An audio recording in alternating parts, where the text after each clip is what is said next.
আসসালামু আলাইকুম। বিসমিল্লাহির রহমানির রহিম।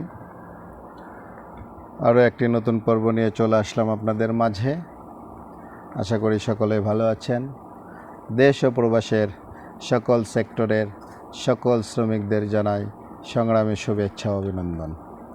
গত পর্বে আমরা আলোচনা করেছিলাম শ্রম আইনের 4th অধ্যায় নিয়ে 50 পর্যন্ত।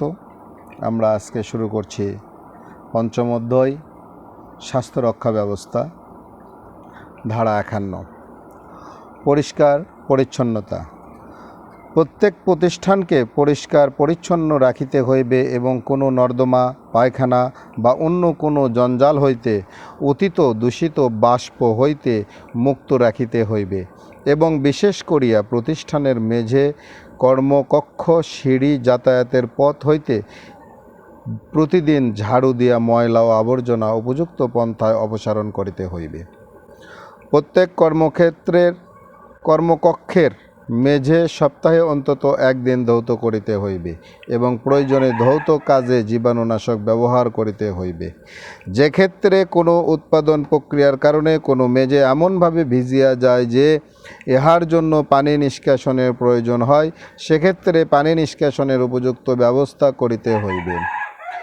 প্রতিষ্ঠানের সকল অভ্যন্তরীণ দেয়াল, পার্টিশন, ছাদ, সিঁড়ি, যাতায়াত রং অথবা বার্নিশ করা থাকিলে প্রত্যেক 3 বৎসরে অন্তত একবার পূর্ণ রং বা বার্নিশ করিতে হইবে। রং অথবা বার্নিশ করা এবং বহির্ভাগ মসৃণ হইলে প্রতি 14 মাসে অন্তত একবারে উহা বিধি দ্বারা নির্ধারিত পন্থায় পরিষ্কার করিতে হইবে। অন্যান্য ক্ষেত্রে প্রতি 14 মাসে অন্তত একবার চুনকাম বা রং করিতে হইবে এবং দফা ঘতে উল্লেখিত কার্যবলী সম্পন্ন করার তারিখ বিধি দ্বারা নির্ধারিত রেজিস্টারে লিপিবদ্ধ করিয়া রাখিতে হইবে। ধারা 52 বায়ু চলাচল ও তাপমাত্রা। প্রত্যেক প্রতিষ্ঠানের প্রতিটি কর্মকক্ষে নির্মল বায়ু প্রবাহের জন্য পর্যাপ্ত বায়ু চলাচল ব্যবস্থা রাখিতে হইবে। উক্তরূপ প্রত্যেক কক্ষে এমন তাপমাত্রা বজায় রাখিবার উপযুক্ত ব্যবস্থা রাখিতে হইবে যাহা সেখানে কর্মরত শ্রমিকগণ মোটামুটি আরামে কাজ করিতে পারেন এবং যাহাতে শ্রমিকগণের স্বাস্থ্যহানি রোধ হয়। উপধারা 2 এর প্রয়োজনে কক্ষের দেয়াল এবং ছাদ এমনভাবে তৈরি করিতে হইবে যাহাতে উক্ত তাপমাত্রা বৃদ্ধি না পায় এবং যতদূর সম্ভব কমপক্ষে যে ক্ষেত্রে কোনো প্রতিষ্ঠানের কাজের প্রকৃতি এমন হয় যে উহাতে অত্যধিক উচ্চ তাপ সৃষ্টি হওয়ার সম্ভাবনা থাকে, সেক্ষেত্রে যে উৎস হইতে উক্তরূপ উচ্চ তাপ সৃষ্টি হইতেছে উহাকে বা উহার উক্ত অংশকে তাপ অপরিবাহী বস্তু দ্বারা মুড়িয়া বা অন্য কোনো পন্থায় শ্রমিকগণের কর্মকক্ষ হইতে আলাদা করার জন্য যতদূর সম্ভব উপযুক্ত ব্যবস্থা গ্রহণ করিতে হইবে। যদি সরকারের নিকট ইহা প্রতীয়মান হয় যে কোনো প্রতিষ্ঠানে অতি উচ্চ তাপমাত্রা উহার পার্শ্বের দেয়াল, ছাদ, জানালা চুনকাম করিয়া, স্প্রে করিয়া অথবা তাপ অপরিবাহী করিয়া বা পর্দা দিয়া অথবা ছাদের উচ্চতা বৃদ্ধি করিয়া অথবা অন্য কোনো বিশেষ পন্থায় হ্রাস করা সম্ভব হয়, তাহা হইলে সরকার উক্ত প্রতিষ্ঠানের উল্লেখিত যে কোনো উপযুক্ত ব্যবস্থা গ্রহণের জন্য নির্দেশ দিতে পারিবে। ধারা 53 ধুলাবালি। কোনো প্রতিষ্ঠানে উৎপাদন প্রক্রিয়া চলার কারণে যদি কোনো ধুলাবালি বা ধোঁয়া বা অন্য কোনো দূষিত বস্তু এমন প্রকৃতির বা এমন পরিমাণে নির্গত হয় যে উহাতে সেখানে কর্মরত শ্রমিকগণের পক্ষে স্বাস্থ্যহানির বা অস্বস্তিকর হওয়ার সম্ভাবনা থাকে, তাহা হইলে কোনো কর্মকক্ষে উহা যাহাতে জমিতে না পারে এবং শ্রমিকের শ্বাস প্রশ্বাসের সাথে শরীরে প্রবেশ করতে না পারে, ইহার কার্যকর ব্যবস্থা গ্রহণ করিতে হইবে। এবং এই উদ্দেশ্যে যদি কোনো নির্গম নির্গমন যন্ত্রপাতির প্রয়োজন হয়, তাহা হইলে উহা উক্ত ধূলাবালি ধোয়া বা অন্য দূষিত বস্ত্র উৎসের যতদূর সম্ভব কাছাকাছি স্থানে স্থাপন করিতে হইবে এবং ওই স্থানে যতদূর সম্ভব ঘিরিয়া রাখিতে হইবে। কোনো প্রতিষ্ঠানে কোনো অন্তদহ ইঞ্জিন চালানো যাইবে না, যদি না উহার বাষ্পদি নির্গমন পথ উন্মুক্ত বাতাসের দিকে হয়, এবং কোনো অন্তদহ ইঞ্জিন কোনো কর্মকক্ষে চালানো যাইবে না, যদি শ্রমিকগণের স্বাস্থ্যের পক্ষে ক্ষতিকর হইতে পারে। ইহা হইতে নির্গত এমন ধোঁয়া জমা না হওয়ার জন্য কার্যকর ব্যবস্থা গ্রহণ করা হয়। ধারা 54 বর্জ্য পদার্থ অপসারণ। প্রত্যেক প্রতিষ্ঠানকে উহা উৎপাদিত প্রক্রিয়ার কারণে সৃষ্টি কোনো বর্জ্য পদার্থ অপসারণ করার জন্য যথাযথ ব্যবস্থা গ্রহণ করিতে হইবে। ধারা 55 কৃত্রিম আর্দ্রকরণ। যদি কোনো প্রতিষ্ঠানে বাতাসের আর্দ্রতা কৃত্রিম উপায়ে বৃদ্ধি করা হয়, তাহা হইলে সেই উদ্দেশ্যে ব্যবহৃত পানি সরবরাহকারী পানি সরবরাহ ব্যবস্থা হইতে অথবা অন্য কোনো পানীয় জলের উৎস হইতে সংগ্রহ করিতে হইবে, অথবা উহা ব্যবহারের পূর্বে উপযুক্তভাবে শোধন করিতে হইবে। যদি কোনো পরিদর্শকের নিকট ইহা প্রতীয়মান হয় যে উক্ত উদ্দেশ্য ব্যবহৃত কোনো পানি উপধারা 1 এর বিধান অনুযায়ী কার্যকরভাবে শোধন করা হয় নাই, তাহা হইলে তিনি মালিককে লিখিত আদেশ দিয়া আদেশে উল্লেখিত সময়ের মধ্যে উহাতে উল্লেখিত ব্যবস্থা গ্রহণ করার নির্দেশ দিতে পারিবেন। ধারা 56 অতিরিক্ত ভিড়।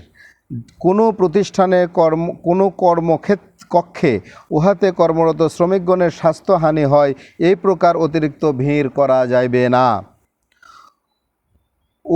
উপরিউক্ত বিধানের হানি না করিয়া প্রত্যেক কর্মক্ষেত্রে কর্মরত প্রত্যেক শ্রমিকের জন্য অন্তত 9.5 কিউবিক মিটার পরিমাণ জায়গার ব্যবস্থা করিতে হইবে। ব্যাখ্যা। এই ধারার প্রয়োজনে কোনো ঘরের উচ্চতা মেঝে হইতে 4.25 মিটারের অধিক হইলে ইহা বিবেচনায় আনা হইবে না। যদি প্রধান পরিদর্শক লিখিত আদেশ দ্বারা কোনো মালিককে অনুরোধ করেন, তাহা হইলে কোনো প্রতিষ্ঠানের প্রত্যেক কর্মক্ষেত্রে এই ধারার বিধান অনুযায়ী সর্বোচ্চ কতজন লোক কাজ করিতে পারিবেন তৎসম্পর্কে তাহাকে একটি নোটিশ লটকাইয়া দিতে হইবে। প্রধান পরিদর্শক লিখিত আদেশ দ্বারা কোনো প্রতিষ্ঠানের কর্মকক্ষে এই ধারার বিধান হইতে রেহাই দিতে পারিবেন, যদি তিনি এই মর্মে সন্তুষ্ট হন যে উহাতে কর্মরত শ্রমিকগণের স্বাস্থ্যের প্রয়োজনে এই বিধান মানার প্রয়োজন নাই। ধারা 57 আলোর ব্যবস্থা। কোনো প্রতিষ্ঠানের প্রত্যেক অংশে যেখানে শ্রমিকগণ কাজ করেন বা যাতায়াত করেন যথেষ্ট স্বাভাবিক কৃত্রিম উভয়বিধ আলোর ব্যবস্থা করিতে হইবে। প্রত্যেক প্রতিষ্ঠানের কর্মকক্ষ আলোকিত করার জন্য ব্যবহৃত সকল কাঁচের জানালা এবং ছাদে বসানো জানালাসমূহের উভয় পার্শ্ব পরিষ্কার রাখিতে হইবে এবং যতদূর সম্ভব প্রতিবন্ধকতা মুক্ত রাখিতে হইবে। প্রত্যেক প্রতিষ্ঠানে কোনো স্বচ্ছ পদার্থ বা বাতি হইতে বিচ্ছুরিত বা প্রতিফলিত আলোকছটা অথবা কোনো শ্রমিকের চোখের উপরে চাপ পড়তে পারে বা তাহার দুর্ঘটনার ঝুঁকি থাকিতে পারে, এইরূপ কোনো ছায়া সৃষ্টি প্রতিরোধ করার জন্য কার্যকর ব্যবস্থা থাকিতে হইবে। ধারা 58 পান করার পানি। প্রত্যেক প্রতিষ্ঠানে উহাতে কর্মরত সকল শ্রমিকের পান করার জন্য উহার কোনো সুবিধাজনক স্থানে পর্যাপ্ত বিশুদ্ধ পানি সরবরাহ ব্যবস্থা করিতে হইবে। প্রত্যেক পানি সরবরাহের স্থানকে বাংলায় পান করার পানি কথাগুলি স্পষ্টভাবে লিখিয়া দিয়া চিহ্নিত করিতে হইবে। যে সমস্ত প্রতিষ্ঠানে সাধারণত 250 জন বা ততোধিক শ্রমিক নিযুক্ত থাকেন, সে সকল প্রতিষ্ঠানে গ্রীষ্মকালে পান করার পানি ঠান্ডা করিয়া সরবরাহ করার ব্যবস্থা করিতে হইবে। মাত্রাতিরিক্ত তাপ উদ্রকারী যন্ত্রের সন্নিকটে কাজ করার কারণে শ্রমিকের শরীর পানিশূন্যতার সৃষ্টি হইলে ওই সকল শ্রমিকের জন্য ওরাল ডিহাইড্রেশন থেরাপির ব্যবস্থা করিতে হইবে। ধারা 59 পায়খানা ও পিশাবখানা। প্রত্যেক প্রতিষ্ঠানে উহাতে কর্মরত শ্রমিকগণ কাজের সময়ে যাহাতে সহজে ব্যবহার করিতে পারেন এইরূপ সুবিধাজনক স্থানে বিধি দ্বারা নির্ধারিত প্রকারে প্রয়োজনীয় সংখ্যক পায়খানা ও পিশাবখানার ব্যবস্থা করিতে হইবে। পায়খানা ও পেশাবখানাগুলি যথেষ্ট আলো বাতাস এবং সার্বক্ষণিক পানির ব্যবস্থা রাখিতে হইবে এবং উক্ত পায়খানা ও পেশাবখানা জীবাণুনাশক ও পরিষ্কারক ব্যবহারের মাধ্যমে সব সময় পরিষ্কার ও স্বাস্থ্যসম্মত রাখিতে হইবে। ধারা 60 আবর্জনা বাক্স ও পিকদানি। প্রত্যেক প্রতিষ্ঠানে সুবিধাজনক স্থানে যথেষ্ট সংখ্যক আবর্জনা ফেলার বাক্স ও পিকদানির ব্যবস্থা থাকিতে হইবে এবং এইগুলিকে পরিষ্কার ও স্বাস্থ্যসম্মত অবস্থায় রাখিতে হইবে। কোনো প্রতিষ্ঠানের আঙিনার মধ্যে কোনো ব্যক্তি অনুরূপ বাক্স ও পিকদানি ব্যতীত অন্য কোথাও ময়লা আবর্জনা কিংবা থুতু ফেলিতে পারিবেন না। এই বিধান এবং উহা লঙ্ঘন শাস্তিযোগ্য অপরাধ।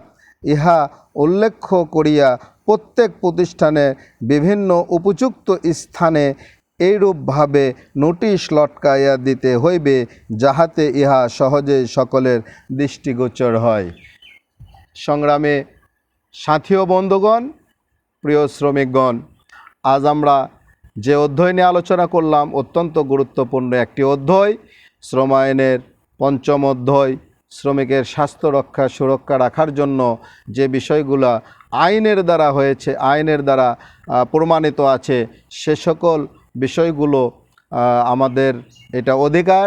প্রত্যেকটা জায়গাতেই, কর্মের জায়গাতেই আমাদের এই সুবিধাগুলো পাওয়ার কথা, কিন্তু হয়তো আমরা অনেকেই পাই না, আসলে বলতেও পারি না। কারণ একটাই, আমরা তো আসলে আইনটাই জানি না। আজকে যে আইনটা আমরা জানলাম, এই জানার মাধ্যমে আমরা সকলে শ্রমিক এবং মালিকগণ, শ্রমিকদেরকে যদি মালিকগণ সুবিধা দেয়, শ্রমিকগণকে যদি স্বাস্থ্যের দিকে মালিকরা খেয়াল রাখে, তাহলে তাদের মালিকেরই লাভ, মালিকেরই উৎপাদন বৃদ্ধি হবে। তাই মালিকদেরকেও বলতে চাই যে শ্রম আইনের দ্বারা যে সকল বিধি রয়েছে, এই বিধিগুলো দ্বারা শ্রমিকদেরকে অবশ্যই শ্রমিকদের স্বাস্থ্যের দিকে আপনারা খেয়াল রাখবেন, আপনাদের উৎপাদন বৃদ্ধি হবে এবং আপনারাই মুনাফা বেশি অর্জন করতে পারবেন। আজকে আমরা এ পর্যন্তই রাখছি। আগামী দিনে আরও কোনো ভিডিও নিয়ে আমরা আসব।